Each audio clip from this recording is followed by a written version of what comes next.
everybody, it's Safi and Marco, Dish Out on the Movies. And today we are doing episodes 2 and 3 of the new series called The Offer, which is about the making of or trying to make and eventually making the Godfather, the very first one.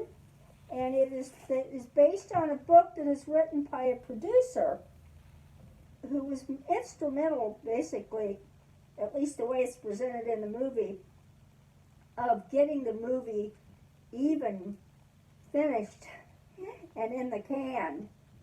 And it's a miracle. As far as I can tell from everything we've seen, it's a miracle. And the episode titles are Warning Shots as episode 2, and episode 3 is Fade In. Which has to do with something in the script. Which was funny because that's something that I didn't really know about as a kid, and I kind of scratched my head when I learned about what that meant, because I just thought that seemed like the most unnecessary thing ever. Who the hell would need to be told that a movie is gonna fade in? That's every movie does that. So it was funny that they explained that and everything, and Safi, I bet, liked that.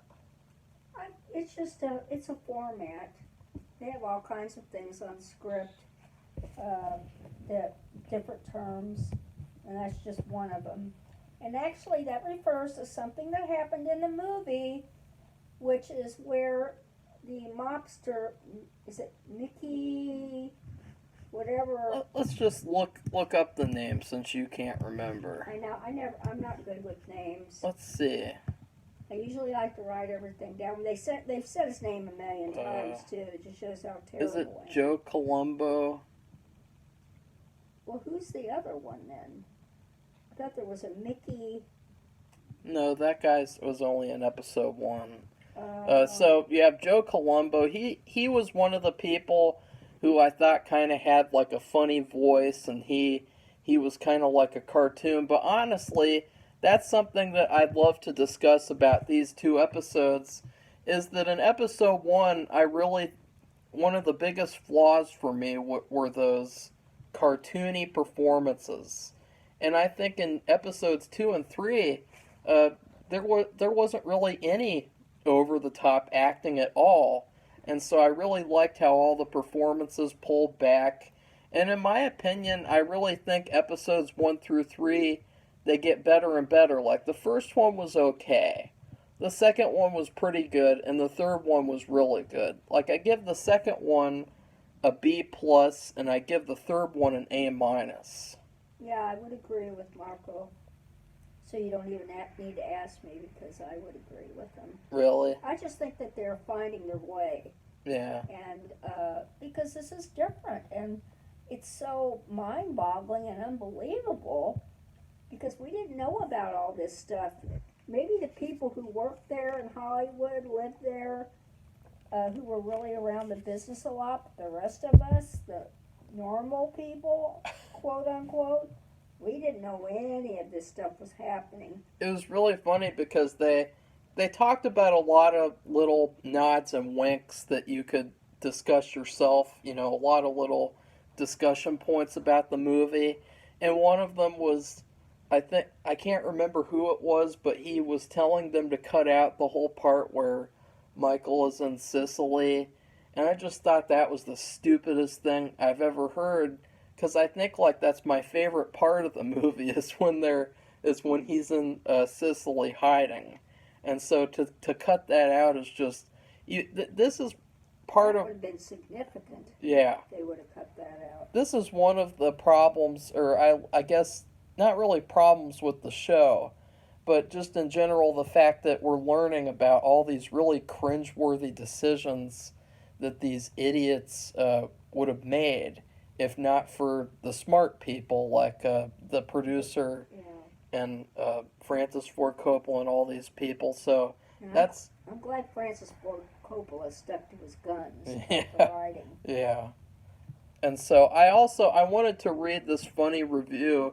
The other day we read all these fake reviews from all these shills reviewing Better Call Saul. Which I think were written by all the same one person. And I found a review for this show of the person who, he's the one who gave the Selfish Audacious Saul review, which was one of the funniest ones. And he's basically Mr. Thesaurus, and he posts like 1,000 TV reviews each day. And this is what he had to say about The Offer. A 4 out of 10. What? A meandering, middling movie maker myth. Yeah, I don't think so. Myopic biopics are currently ubiquitous. Oh, God. A few of them are good, but most of them are mediocre to poor. Sadly, this falls into the latter category. No doubt the story is interesting to read about in a paragraph or two, but to hold an entire 10 hours of TV, not so much. The costumes, cars, and other period paraphernalia are as one would expect, but the story and resulting dialogue is terminally trite and turgid trash. Oh, brother. What do you think of that, Safi? Oh, God. Well, he really did a good job with this thesaurus. It's sure getting a good workout. There's a lot of, 10-point words, so I thought that was funny, because that whole review is just complete bullshit, you know? It seems like he probably just watched the first episode, and he didn't even bother to watch the second or third one, because he only had a review for the series as a whole. He didn't have separate reviews. So anyways, in the second episode, I can't really remember a lot of what happened. Well, maybe we should in the just second lump them one together, because... I guess so. I mean, I just want to make a distinction of, that episode was pretty good, but it wasn't as good as episode 3. Well, it just got better and better. That's what you should just say. Definitely, some of the best stuff has been watching Mario and Francis sitting around in their house writing the movie together. Because they're a really, really good acting duo, and they both are giving phenomenal performances, and it's very enjoyable to just watch them create this movie. And there's a lot of statements about Hollywood in this show, and one of them would be you have the creative people, these two writers, and then you have everything else happening outside of it is just totally unrelated nonsense. Why is any of that affecting what they're doing? They're creating this creative work of art, and then you have all these people on the outside who are putting their own personal politics and their own personal conflicts into the movie, and it's just really shitty. And I think that that's something that comes across. What do you think, Safi? I think you're right. That's it? Yeah. Okay, so Safi's starving, and so she probably doesn't really care about reviewing. I'm still thinking about... I'm just wondering about this person who wrote that review, because, see, I lived it during the time. I was one of the first people to read the book. I mean, I read it right away. I was in 6th grade. The reviews are very entertaining, so... And just the fact that all this stuff happened just to get the movie made, and the reaction to the book, I'm going to go back. I do a lot of research, and I have a subscription to newspapers.com. And I am going to look back at the newspapers of that time to see. I remember on the front page of the Kansas City Star, I remember them talking about the Italian community in Kansas City, how they were very upset and across the country about the movie, because they said it made all Italians look bad. Which I'm like, really? I don't believe it. Because I don't think they look bad. It's just a certain group of people. And it's just interesting because I was there at the time. And we did not know all this stuff. We didn't have all the information there today. I mean, you get information at the drop of a hat. Somebody gets punched. somebody throws something at somebody. Well, I like how the reviewer says, no doubt the story is interesting to read about in a little paragraph, but 10 hours of television, not so much. But, like, that's totally untrue because... You can't cover all that in a paragraph. Well, also because technically paragraphs can be quote-unquote as long as you want, but what's funny is that, like, in the show, there's a lot of extra things that you wouldn't get from an article. And, like, the fact that there's all these parallels between the movie and then reality, with all these people who are like, don't make the movie Italian heritage, Italian family, and but then you have they're acting like the gangsters in the movie, and so, like, there's all these really cool parallels and, like, things like almost like art imitating reality. And I feel like you wouldn't get any of those things if you had just written an article. Yeah, well, just a couple of things, really big things that amazed me. You have the mob guy, and I mean, he can kill. He has a gun, and he knows how to use it, and so does all his buddies who surround him. And he's a head guy, so anybody will do whatever he wants him to do, and wants them to do. And he actually softens up to the producer because the producer makes an honest effort to gain his respect by first he provides him some of the script. The guy doesn't realize it's just some because he doesn't really read the rest. He read some of it, and he took the guy's word for it that it was what it was, about a family and what it takes to live in the United States. It's just a different family. And then the big thing, which, I didn't even think about it, but in the movie The Godfather, and in the book, now I wouldn't remember exactly the book because I've seen the movie several times and I've only read the book once. They had to take out the word mafia.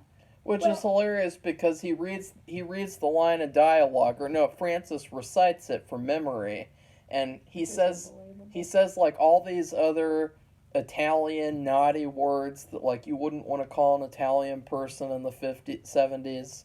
Well, and it's hilarious. Oh, nobody, they probably don't even know about that nowadays. They probably Depends are like, on where you live, what's I think. what's Not that here. word? What does that mean? What's a wop?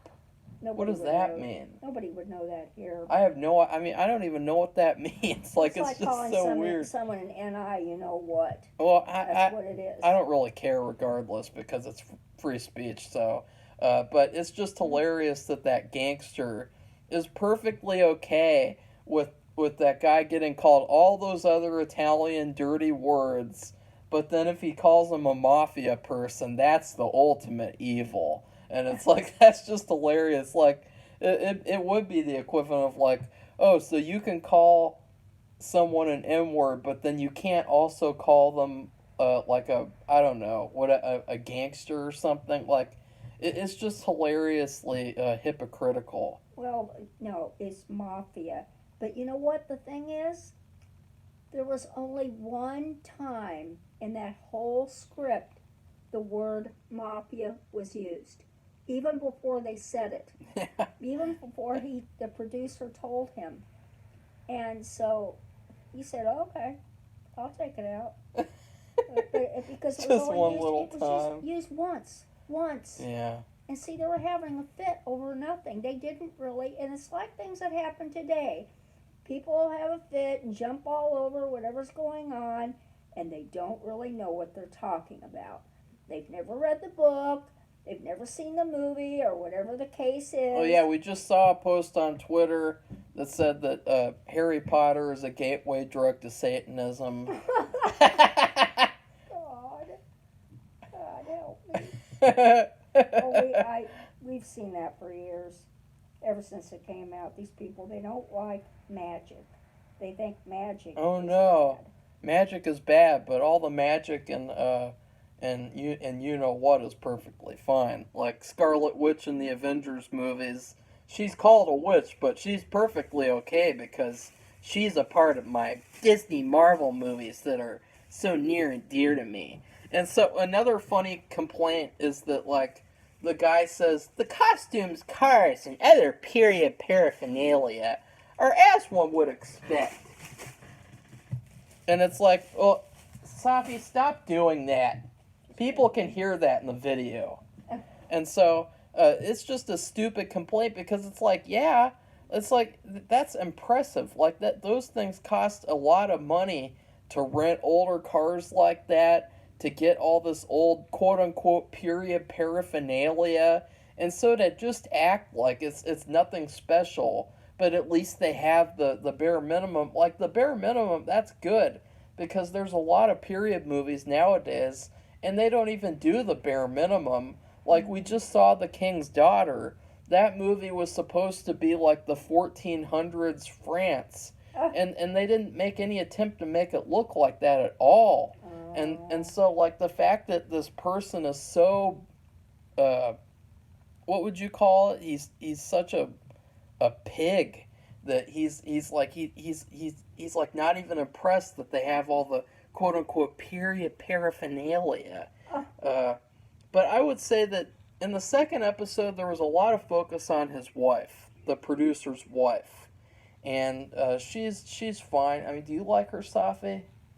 Yeah, she seems okay. What do you think about her? Well, I think you think there's something nefarious going on, but How would you rate her on a scale of 1 to 10? I think she's an 8. I think she's okay. I don't see anything wrong with her. She generally seems to love him and supports him. Well, no, I just mean in terms of I'm curious as to where the story goes. I don't know. Because there's like a little hinting that's going on where she's like taking a tour of the studio, she's reading scripts, she's going in his office, she's disrespecting the studio guy by saying something he doesn't like. And I'm just wondering, like, where that story is going to go. Like, is she going to become a producer? Is she going to become an actress? Is she going to become head of Paramount Pictures? Like, what is she going to do? Like, that's just all I'm wondering. Because in the second episode, there was a really strong focus on her. And I just wonder where it's going to go. I don't know. The third episode was really good. Because in the third episode, there was a strong focus on the gangster and the producer and their sort of relationship. And they make a really good pair, and it's fun to watch them interact, because it seems like it's going to be really fun to, like, watch that gangster deal with all these other people who are making trouble for him.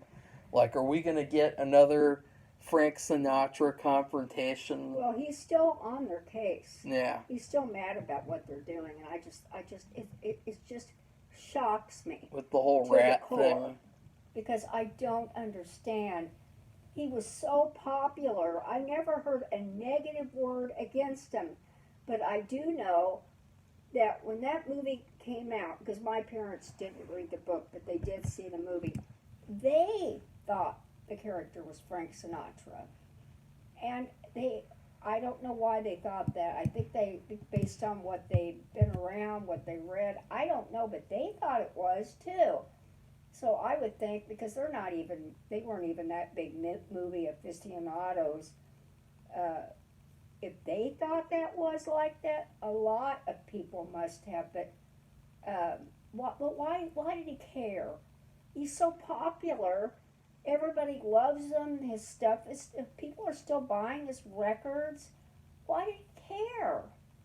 I don't understand it. If he was if he would really felt good about himself, then he wouldn't care. But I think that it must have been true, or why would he care so much? Yeah, I think he's pretty evil. It's pretty clear from the show. Shocks me. There's been a lot of controversy about him, and I think that, from the show, that you can really conclude that he was pretty evil. And that's par for the course. I just can't believe it. The good thing, though, is the fact that in those times they weren't public about it. No, they weren't. They were discreet. They were private. Yeah. And nowadays you have let's all hang out. All these celebrities, and they all feel free to talk trash about their own fans on Twitter. They feel free to rudely do things to them in public, like Amy Schumer, and assault people, like with Will Smith, the way that he reacted at the Oscars. Yeah. You know, the celebrities nowadays, they really pale in comparison to these old-time celebrities, even though there's some evil people back then, too. Of course there was. And I also thought there was kind of like some cringe-worthy Me Too type of scenes that, like, maybe they're going to make him into, like, a Me Too villain or something. You know that one guy with the Bloody Marys? Yeah, oh, him. Like, I think they're going to make him, like, I don't know, maybe they'll have him lose his job later on in the show because I don't think so. I don't know. Because see, I don't know about any of the real people except for I've heard about things. Some actors. I don't know about him specifically, except that I don't think he's going to lose his job. Well, you know, something like some sort of Me Too type of BS. Well, you know, it wasn't just the females, it was the men too.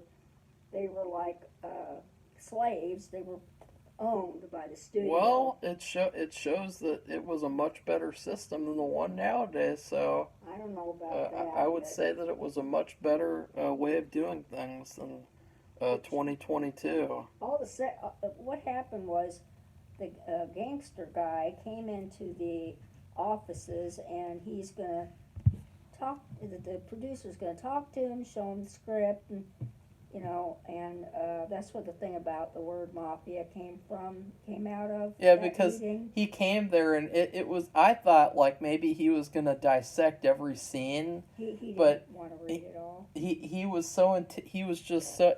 just showed that he didn't really care. No. And so he was like, I got this little problem here. I'm doing this thing called the Union for Italian People, and the mafia word is a very bad word, and so if you could just, you know, that's my real issue here. It's like I don't really care about this movie at all. It's just the word mafia, and so I thought that was really funny because it's like it wasn't even in the movie at all, except for one single time, and I do remember that it wasn't in there. They never said it. It's like, what's one movie gonna do compared to everything else? Like, so if they don't say mafia, it's gonna cause some big change in the world. But then you have all these newspapers and TV shows and things, and they all say mafia all the time. And like, oh, so you're not gonna complain about that though. You're just gonna complain about the Godfather movie, as if that's gonna fix everything. I don't know. But anyway, the head of the studio came in because, you know, that's the offices, and the secretary didn't want him to see the gangster because he's well known. Everybody knows who he is, so he would probably know him. So she went out to lunch with him and escorted him out of there because the guy wanted her to go, and she said no. But then he said, well, I thought you didn't have alcohol at this time of the day. And she said, oh, I just decide to try it. Yeah, he respected her choices, so. Yeah, he did. And so, but to distract him and not let him see the gangster, she went out and took him out of the office. That's what that's about, what Art was referring to. So. And the last thing I wanted to mention, as long as you don't have anything else, is that they made a big deal about the script being 170 pages long. And I was shocked about that. I'm glad you're bringing that up. Oh, were you gonna finish with that? Yeah, that's it. Well, no, but you said Safi said last night she thought it wasn't long enough. Well, I did not know that there was some kind of, and it really makes sense because it's like this with other writing. You know, they say when you write a book, you should only have so many chapters. They should be only so many pages long. And so many words. I've seen this because I was studying to be a writer. And so I should have known, I didn't really read a lot about script writing, that you only are really supposed to have so many pages. And I thought, you know, a script would be like a book and there'd be 400, 500 pages. And the guy, I don't even know what he is. 500 pages script? And he said, this is 170 pages! What kind of nonsense is this? I can't make this? You go back making sitcoms now. I can't have this. He has some kind of weird voice too. I think the guy's British. I recognize him from other shows, but God, you'd never know it. I don't know what his voice is really weird. And I'm thinking like, God, that's not very much at all. So he must be complaining that it's not long enough. But he was complaining that it was too long, and I was shocked. That's so stupid That was another because thing. It just shows I'm just naive. scripts are supposed to be quote unquote 110 to 120 pages long, Wow. which honestly it doesn't matter. It doesn't even matter because you have movies like all of Quentin Tarantino's movies. He doesn't write scripts. He writes novels and then he writes scripts out of the novels. And so not everything translates to screen. There's a big difference between script and screen.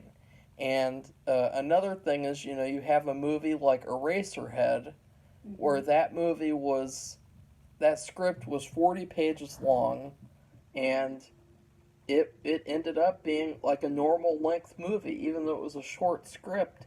Because not everything translates to screen like it looks like it will in the script, and so it's just complete bullshit. This whole restraint on creativity, like a script can't be 170 pages, but like scripts should be as long as they need to be. Honestly, like there's really no issue with that at all.